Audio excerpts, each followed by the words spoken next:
Indian culture, Hindu धर्म एक ही ऐसी जगह है जहाँ पे हम अपने एंसेस्टर्स, हमारे पितरों को इतनी इम्पोर्टेंस देते हैं कि एक 15 दिन का एक साइकिल जो सिर्फ और सिर्फ पितरों के लिए समर्पण है। कैन यू इमेजिन कि दुनिया में कोई कल्चर, कोई सिविलाइजेशन, कोई ऐसी जगह नहीं है जहाँ पे पितरों के लिए इतनी सारी थियोरीज बिल्डअप हुई हो, रिचुअल्स हो, उनके लिए एक टाइम फ्रेम डेडिकेट किया गया हो।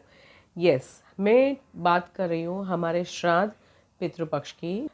15 दिन का ये श्राद्ध का जो पीरियड है उसकी महत्व क्या है, उसके उस टाइम पे आपको क्या करना चाहिए।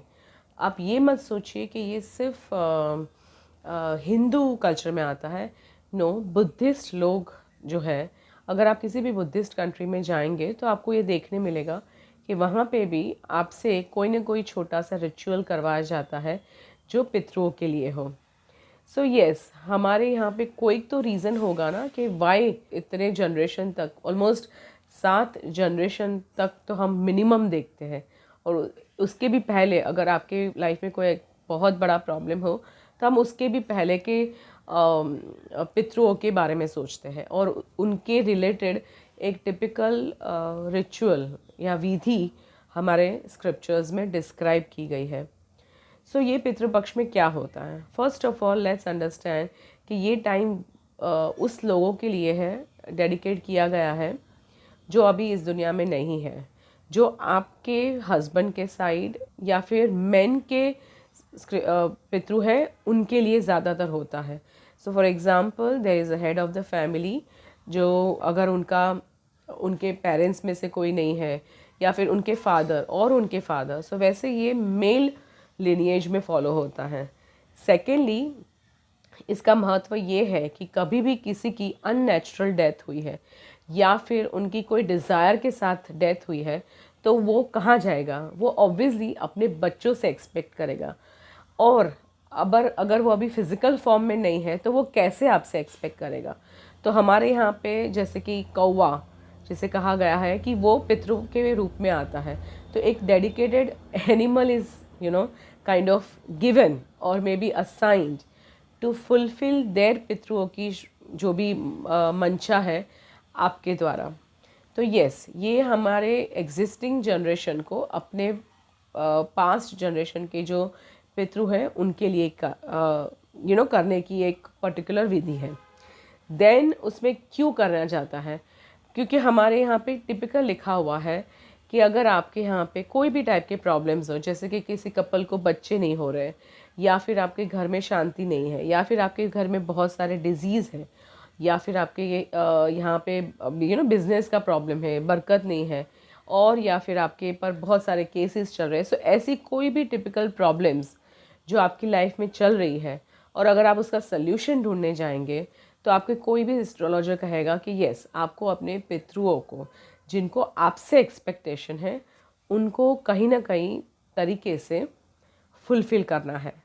तो यस, उसकी अगर विधि देखने जाएंगे तो बहुत सारी विधियां हैं कि महाभारत में अनुशासन पर्व जो है उसमें पितृपक्ष के बारे में बताया गया है, जहाँ पे युधिष्ठिर इस पितृपक्ष के लिए क्या कर सकते हैं लोग, उसके बारे में वो बताते हैं। सेकेंडली, गरुड़ पुराण में भी लिखा गया है, बिकॉज गरुड़ पुराण ऐसा स्क्रिप्चर है जो हमारे डिजीज लोगों के लिए ही बना है।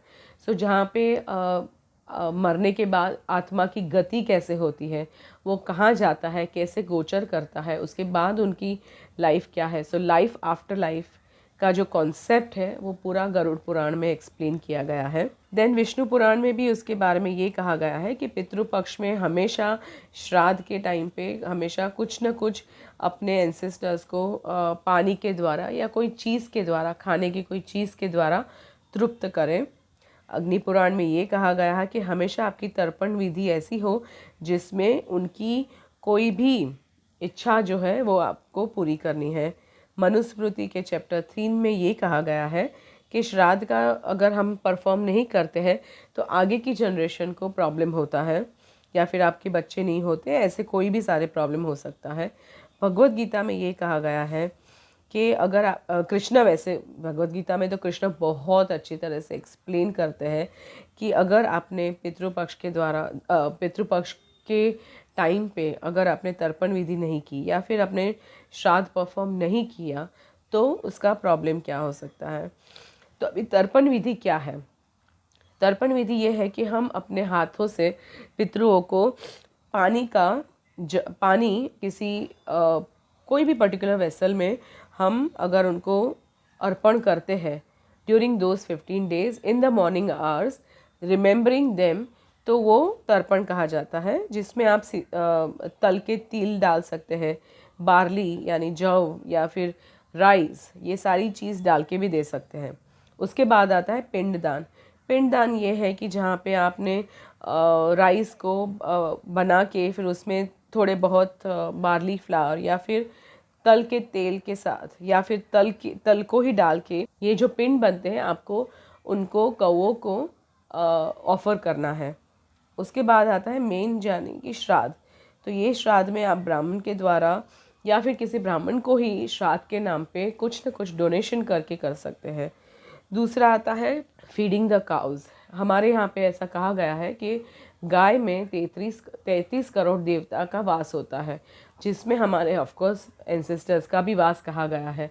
तो अगर आप गाय को कत्ल खाने से छुड़ाना या फिर उनको गाय को थोड़ा कुछ फीड करना, ये अगर आप करते हैं तो भी आपके पितृओं को शांति मिलती है। देन उसमें दूसरा एस्पेक्ट ये है कि जिनकी मृत्यु जिस तिथि है उसके हिसाब से अगर उस दिन में करा जाए तो उसका महत्व बहुत बढ़ जाता है। यस, 3 साल के बाद महालय श्राद्ध होता है, जो उनके डिजीज़ होने के बाद 3 साल के बाद किया जाता है। और ये महालय श्राद्ध जो है वो अमावस्या के दिन भी हो सकता है, जिसको महालय अमावस्या कहा गया है। अगर आपको इस बारे में कोई भी जानकारी नहीं है तो आप अपने फैमिली मेम्बर से बात करें। आपने अगर कभी भी ये कोई भी चीज़ ऐसी नहीं की है और आपके घर पे ये प्रॉब्लम्स दिख रहे हैं, आपके बच्चों का बीमार होना या फिर घर पे किसी की अननेचुरल डेथ होना या फिर आपकी खुद की हेल्थ अच्छी नहीं रहती है, तो ये सारी चीज़ हमारे पितरों से जुड़ी है। यस, बहुत लोग कहते हैं और ट्रेडिशनली हम अपने जहाँ पे पानी रखा जाता है किचन में वहाँ पे दिया करते हैं, तो वो दिया भी हमारे पितरों के लिए होता है। फिर बहुत लोग इस टाइम पे पूरी एंड खीर को कौओं को अर्पण करते हैं, थिंकिंग कि अगर उनके कोई भी पितरों को कोई भी इच्छा हो, और जनरली हमारी इच्छा पानी और खाने से बहुत तक तृप्त हो जाती है। अगर किसी का स्पेसिफिक कुछ होता है तो आई एम श्योर आपके जो पंडित जी हैं वो आपको इस बारे में गाइड कर सकते हैं। लेकिन यहाँ पे इस वीडियो के द्वारा मेरा इंटेंशन ये है कि अगर आपने इस टाइम को समझना है और ये टाइम को अच्छी तरह से यूटिलाइज़ करना है, अपनी फैमिली में बरकत चाहिए, अपने बच्चों को ठीक से हेल्दी रखना है, तो आपके यहाँ पे पितरों के लिए कुछ अगर नहीं हुआ है तो प्लीज़ ये वीडियो को फॉलो करके उसमें जो मैंने एक्सप्लेन किया है उसको उस तरह से करके अपने घर में शांति ला सकते हैं। द आइडिया इज़ कि हमारे जितने भी ट्रेडिशनल संस्कार है, ट्रेडिशनल मेथड है, रिचुअल्स है, उसको हम ये जनरेशन में फिर से इंट्रोड्यूस करें, क्योंकि मैं जानती हूँ कि फर्स्ट जनरेशन सेकंड जनरेशन उनके बहुत सारे चैलेंजेस थे, तो हमारी मम्स या फिर हमारे आंट्स या कोई भी हो सकते हैं, उन्होंने ये फॉलो नहीं की। और traditionally it was always the owners was always on women, कि घर की जो बड़ी औरतें थी वो हमको इस बारे में एक्सप्लेन करती थी, या उसके ये सारे रिचुअल्स जो है श्राद्ध रिलेटेड या तर्पण रिलेटेड वो वहाँ लेडीज़ के द्वारा फुलफ़िल किए जाते थे।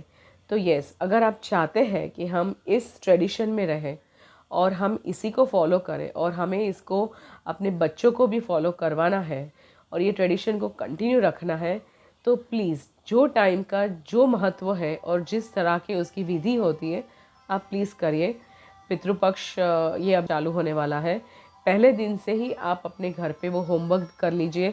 आप देख लीजिए किनकी कहाँ पे कैसे डेथ हुई है, किनके यहाँ पे क्या प्रॉब्लम है, उसको पूरा अच्छी तरह से मैप करके फिर आप उनको अपने तरीके से ये सारी चीज़ें अर्पण करके उनकी तृप्ति करवा सकते हैं।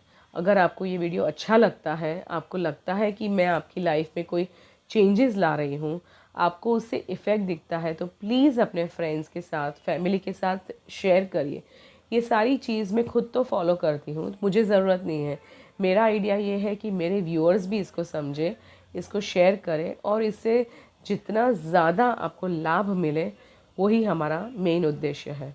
Thank you.